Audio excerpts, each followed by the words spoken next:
Hey there.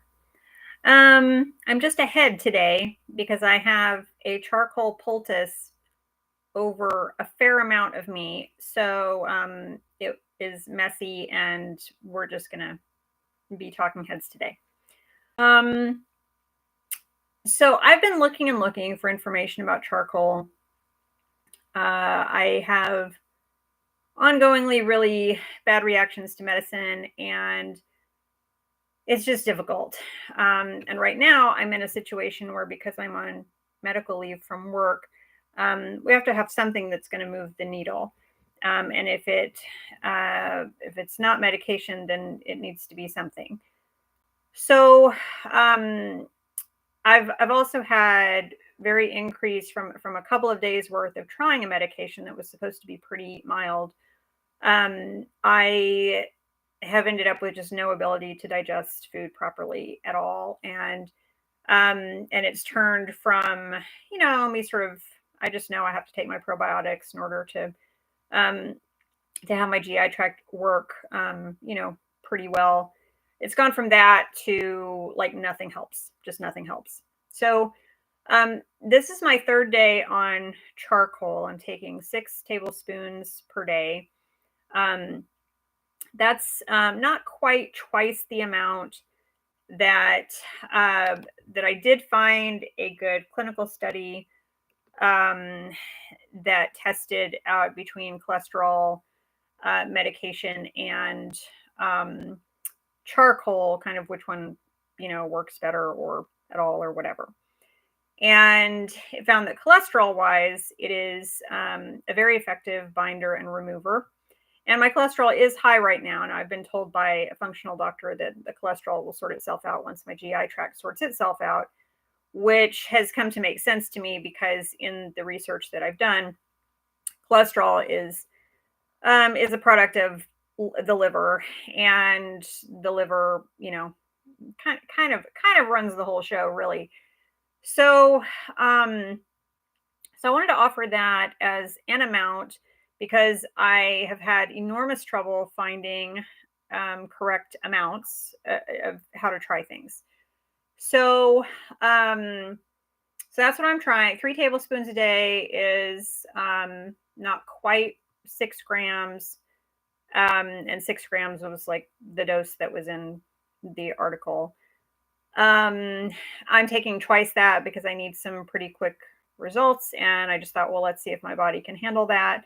And because I'm not really taking it for cholesterol, I'm really taking it for mold removal. We're just going to try it. I have not had any negative reactions from it, but I will say when I first started trying charcoal 10 or so years ago, um, when I took very much at all, it would cramp me up. Now that may be because I had alcohol in my diet at the time, so I may have been overall dehydrated in a way that I'm not now. I don't know. I also had a lot more access to fresh juice then and so forth. So, who knows? Because the juice certainly would have been a good hydrator. But um, this time it is not bothering me in that way or other ways. So I'm going to keep doing it. I feel like I need to do it for, a good solid month. So that's what I'm working on. But in the meantime, I also asked around to the company that I buy the charcoal from. I use coconut charcoal in particular because that has the best amount of surface area, the highest surface. The charcoals that are on the market and the surface area is what you need in order for the bad stuff to bind to it. But it's also really important to note, and this is not on YouTube anywhere that I can find, which is really dodgy. Um, but I knew from previous years that I have researched this when information was better, that coconut charcoal in particular plays very nicely with nutrients. And so, whereas most of what you'll see in terms of the doctor's warnings and in terms of what you see on YouTube is that, oh, well, if you take it with food, then you're not going to get any of your nutrients. Well, what I'm told by the charcoal company is actually no, that's not true anyway. But particularly with coconut charcoal, there's an intelligence to it that, for lack of a better term, that it's looking for non organic matter. to bind to. It's looking for things that are foreign agents. And so anything that's made synthetically, if you're getting a vitamin that's made synthetically instead of being just, an extract from a whole food or a whole plant or something like that, then you're going to see a problem. Then you're going to see not the uptake that you need. So I will not be taking the charcoal on my 3-day rounds of alpha lipoic acid for my chelation because since ALA is made synthetically, so occasionally things work better when they're made synthetically, not very often, but occasionally. And ALA is more available synthetically. And honestly, I haven't even run across a natural one yet. So I don't even know what natural thing makes ALA. That's where I am in that research process.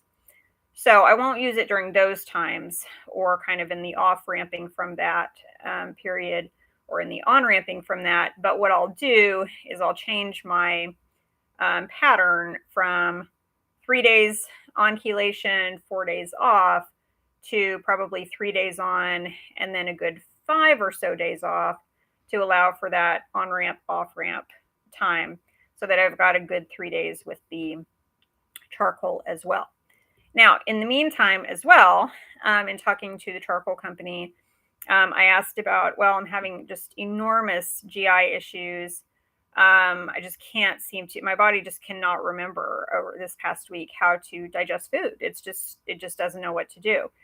And so I said, would it help for me to use a poultice?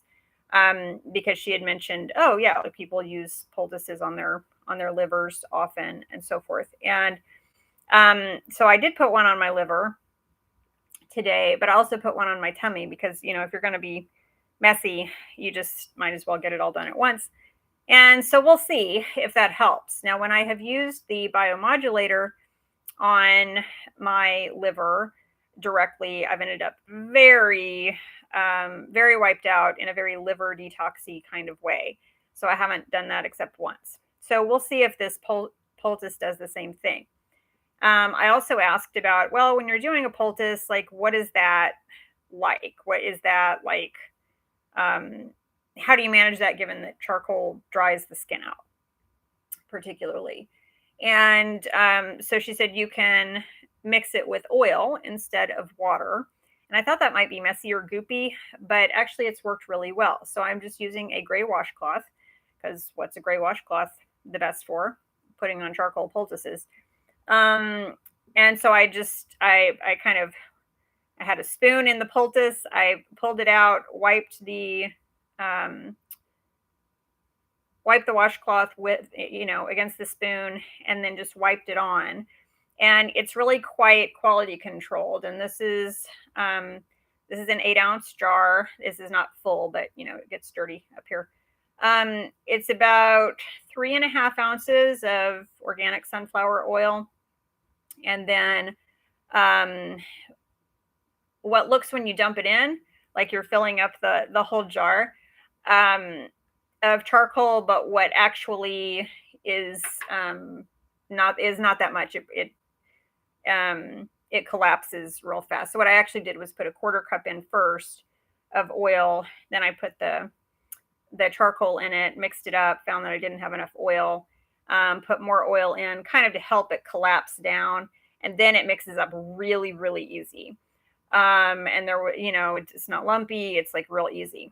It was suggested to me to use coconut oil, but when I thought about it, I thought, coconut oil is solid at 76 and it's winter. So it's going to be solid when I put it in there and it's going to be harder to mix. But then I'm going to put it on my body, which is, 97 or 98.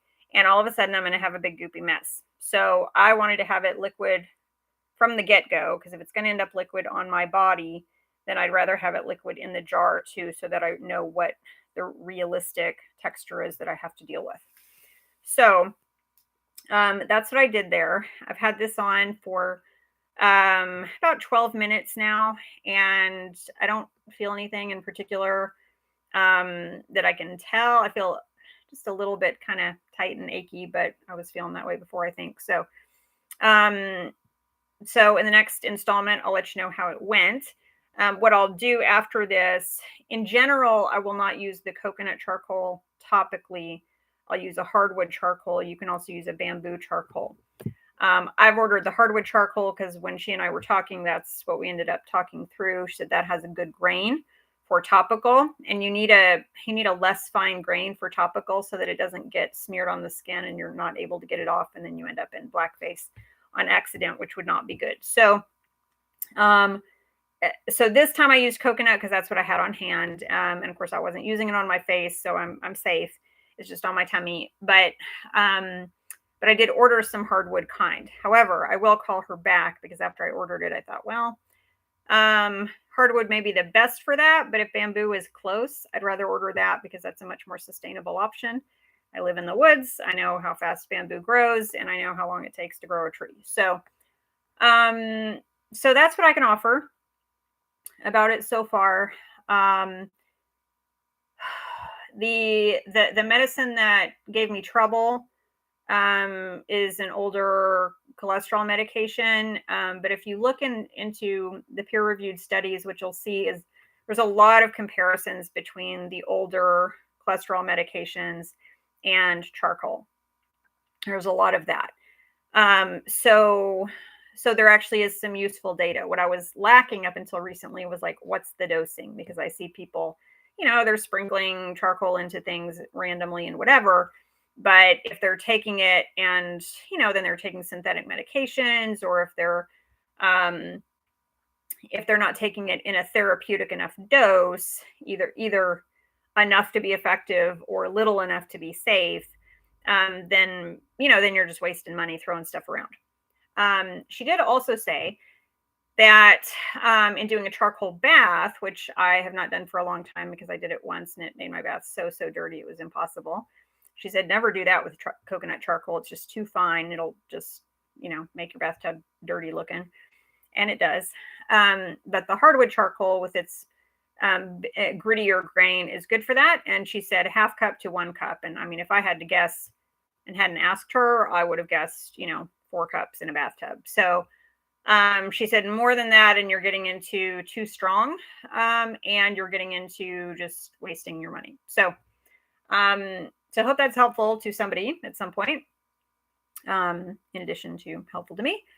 And that's what I could offer on charcoal right this minute. I'll keep putting updates so that those are clear as we go, and you can make decisions for yourself on whether you would like to try charcoal as well.